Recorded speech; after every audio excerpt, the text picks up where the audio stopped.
Hello everyone, I hope you're having a wonderful day. Today, we're diving into a story where Mother Loy's savings may have vanished overnight. Mrs. Thu is unreachable, her house is locked, and Jack and Tu Tien are forced to face a truth they never expected. If you enjoy this episode, don't forget to subscribe so you won't miss the next videos. Mother Loy stood in front of Mrs. Thu's gate for a long moment, staring at the padlock like it might magically open if she willed it hard enough. She knocked anyway. Once, twice, then again, louder, because sometimes people didn't hear the first time. The neighborhood stayed quiet. No footsteps, no voice from inside, just the wind sliding through the leaves and the uneasy sound of her own breathing. She pulled out her phone and dialed Mrs. Thu again. 1 ring, 2 rings. Then the same cold message. The subscriber could not be reached. Mother Loy swallowed, forcing herself to stay steady. Maybe she's just busy, she murmured to herself, but her voice didn't believe it. She tried a different number, someone who knew Mrs. Thursday. When the call connected, she kept her tone polite, like she wasn't holding her whole life in her hands. "Hello, it's me," she said. "Do you know where Mrs. Thu is? I've been trying to reach her. Her house is locked." On the other end, the woman sounded distracted. "I haven't seen her lately. She said she had errands." "Why?" Mother Loy made herself laugh softly. "Nothing big. I just need to talk to her for a moment." But when she hung up, the softness fell away. Her fingers trembled as she looked at the locked gate again. A week. People said they hadn't seen her for nearly a week, and Mother Loy could feel stress crawling up her chest like a tightening rope. She walked down the street and sat at a small drink shop near the corner, one of those places where you could buy bottled water, sit on a low plastic chair, and pretend the world wasn't heavy. The shop owner greeted her warmly. "Auntie, you look tired." Mother Loy nodded, ordering coffee even though she knew it would only make her heart race more. She needed something in her hands, something to do while her thoughts ran wild. She took one sip. The coffee was bitter, sharp, and it matched her mood perfectly. Again, she tried Mrs. Thu's number. Again, nothing. Mother Loy stared at her phone as if it had betrayed her. She didn't want to panic. She didn't want to call Jack and Tu Tien and make them worry when she didn't even have proof. But the fear was there now, loud and stubborn. "What if it's true?" she whispered. "What if I've been fooled?" Her eyes drifted to the street, watching motorbikes pass, watching people live normal lives while she sat in a small chair, feeling her world tilt. And at that same moment, far from that locked gate and bitter coffee, something warm and simple was happening at Jack and Tu Tien's home. Inside their kitchen, the air was cozy. The stove gave off a steady heat, and the smell of peeled potatoes filled the room, clean, earthy, familiar. Tu Tien had already washed the potatoes from the harvest a few days earlier. She placed a big basin on the floor and rolled up her sleeves, focused like she was handling something precious. Jack walked in from the yard and paused in the doorway, smiling. "You started without me?" he teased. Tu Tien glanced up, pretending to be offended. "If I wait for you, the children will grow up first." Jack laughed and stepped closer. All right. Tell me what I should do." Tu Tien pointed to the cutting board. "Peel and slice. Thin slices first. The kids love the crispy ones." Jack grabbed a peeler, like a soldier grabbing a weapon.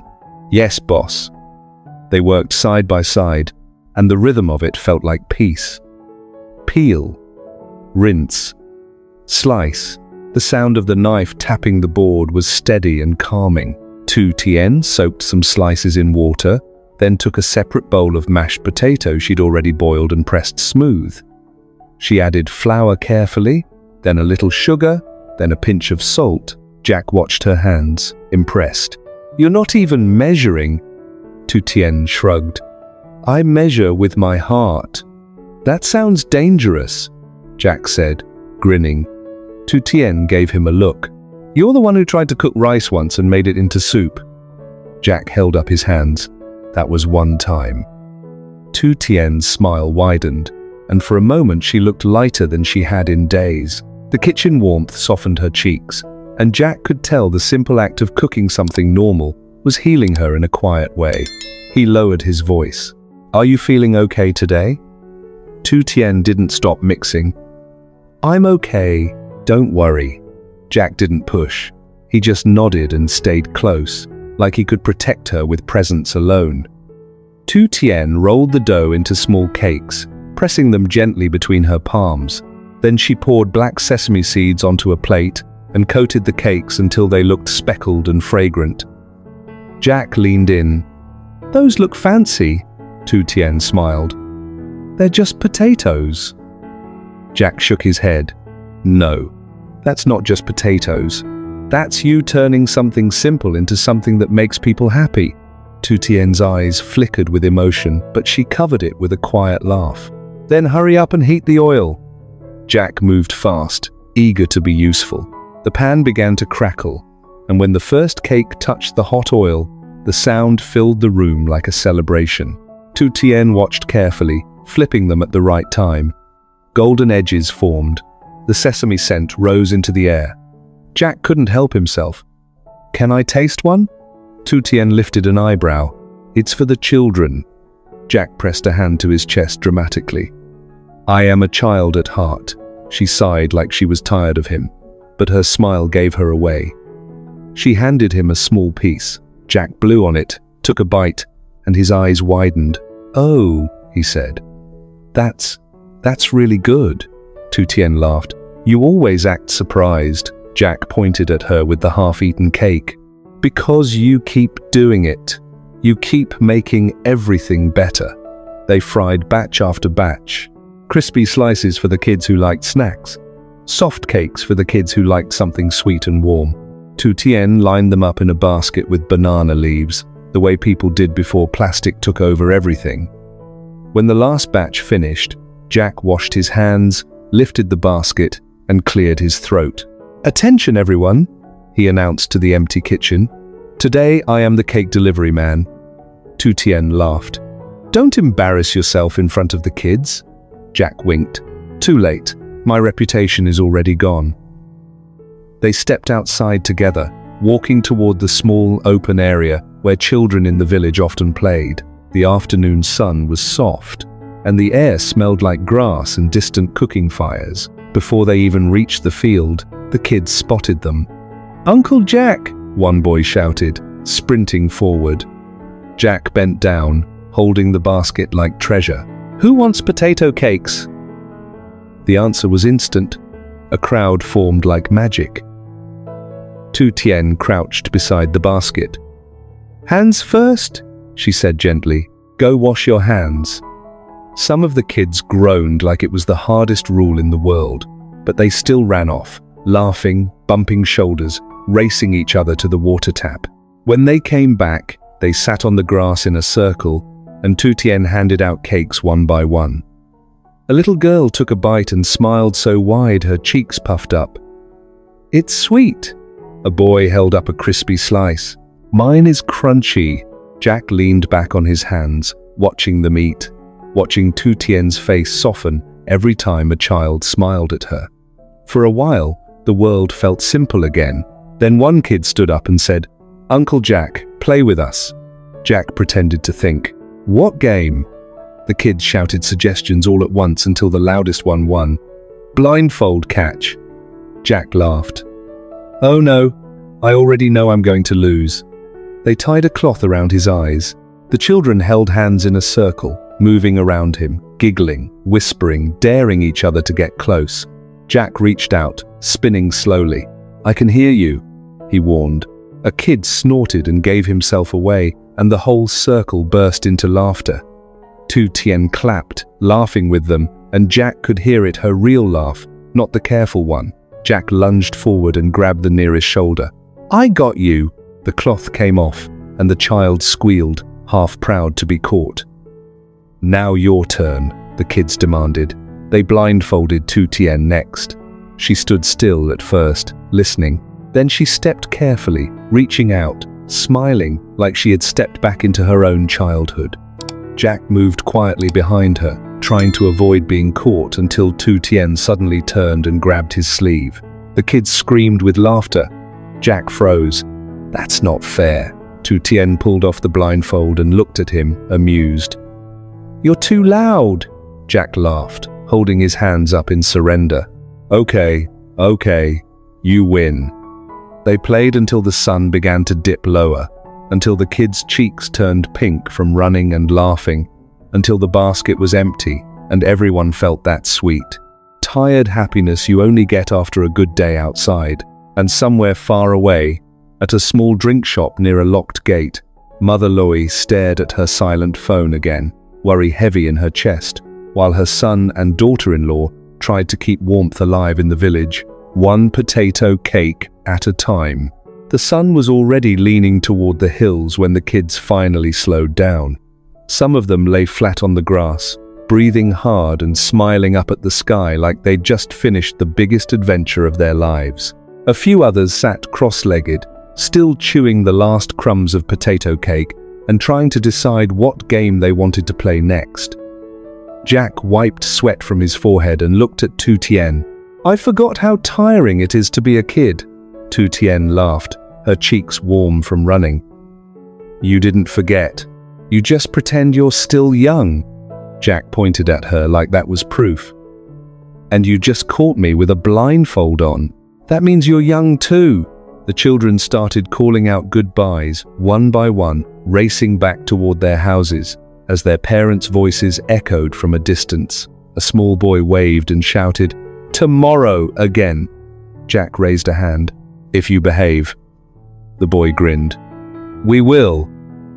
Tu Tien collected the empty basket and brushed grass off her clothes. She looked peaceful in a way that had been rare lately, like her heart had found a quiet corner to rest. Jack noticed it. He didn't say it out loud, but he walked a little closer to her as they started heading home, their shoulders almost touching. Along the dirt path, Jack glanced at the sky turning orange and said softly, "Days like this, they feel like a gift." Tu Tien nodded, her voice low. "A gift we should hold tight." Jack tried to keep it light.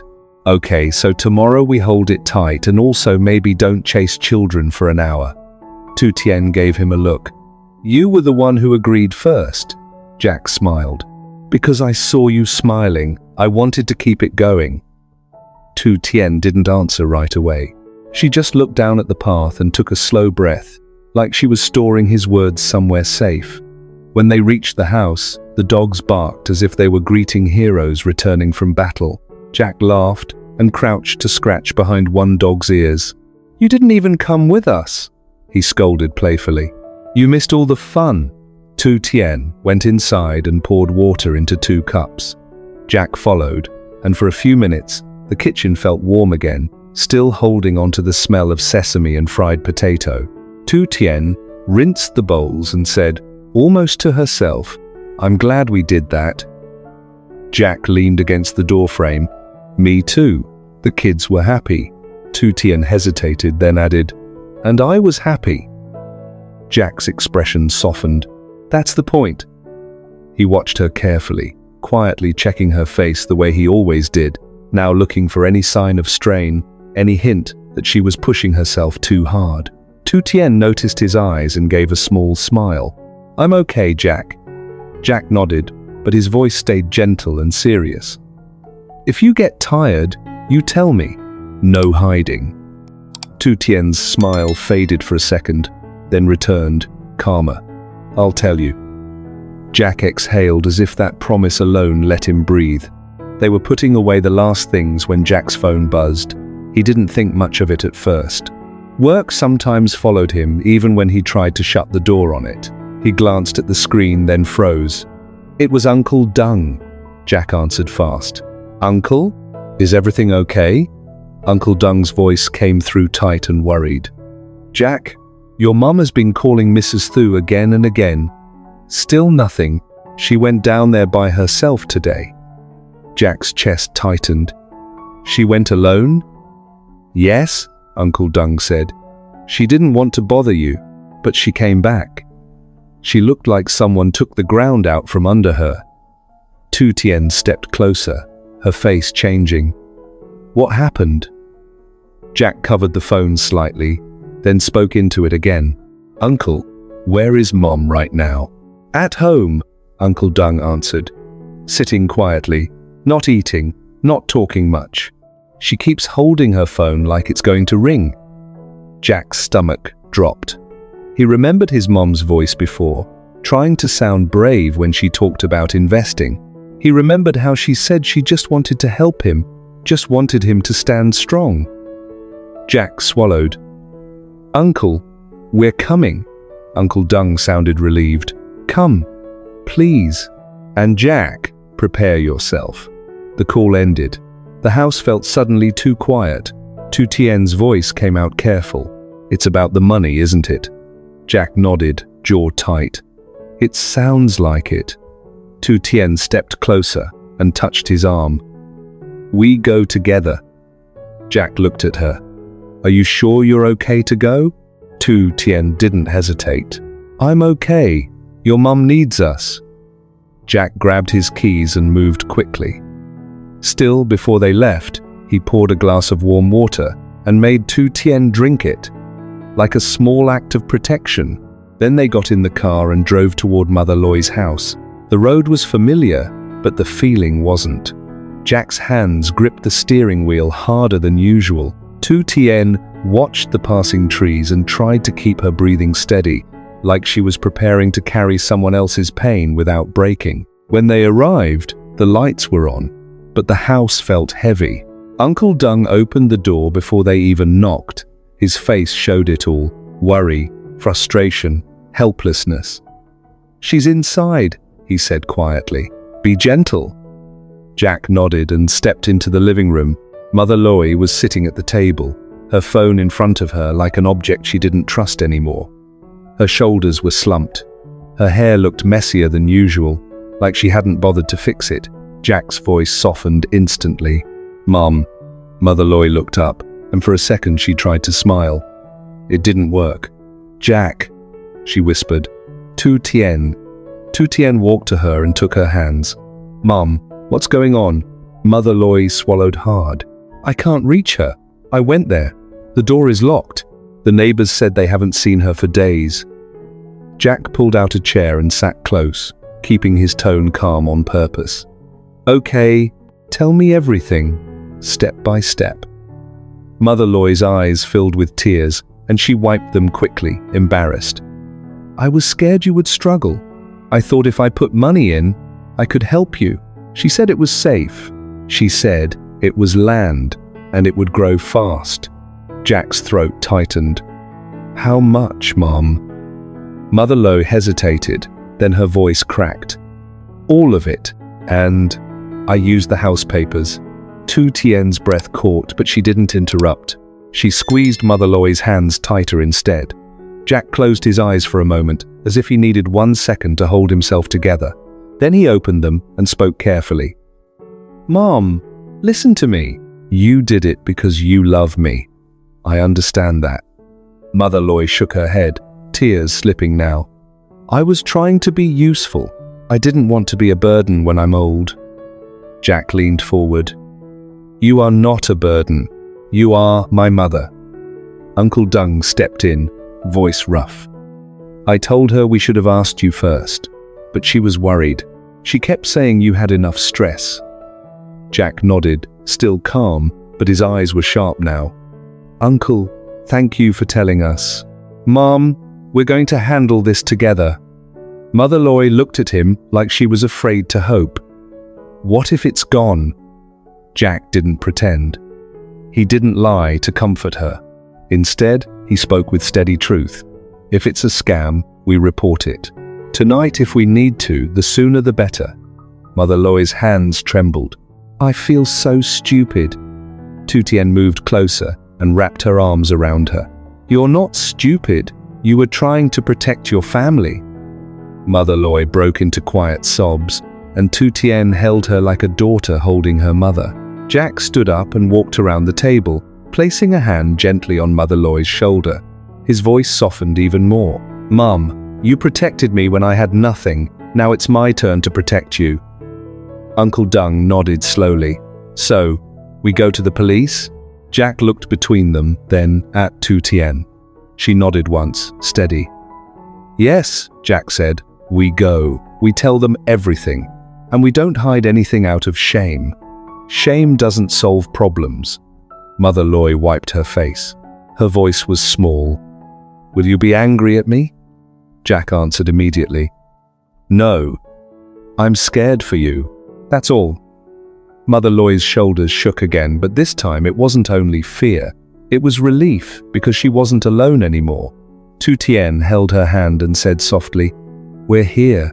We'll walk through it together." Jack reached for his keys again. "All right.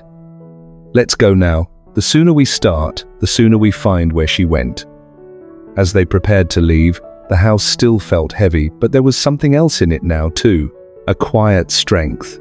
The kind that only shows up when a family decides to stop drowning in fear and start moving forward, together. Mother Loy grows more anxious as she goes to Mrs. Thu's house again, only to find the gate locked and the phone still unreachable. She asks neighbors, calls acquaintances, and sits alone with bitter coffee, realizing no one has seen Mrs. Thu for nearly a week. While that worry builds quietly, Jack and Tu Tien keep the home warm. Using the sweet potatoes they harvested, they make potato cakes for the village children, soaking, grating, mixing with flour and sugar, then frying until golden. They pack baskets, walk to the open field, and share the cakes with kids who rush over laughing. Soon the snacks turn into play. Simple folk games, chasing, clapping, and teasing Jack until everyone is breathless. For a few hours, the village feels safe again, even as Mother Loy's unanswered calls linger in the background for now.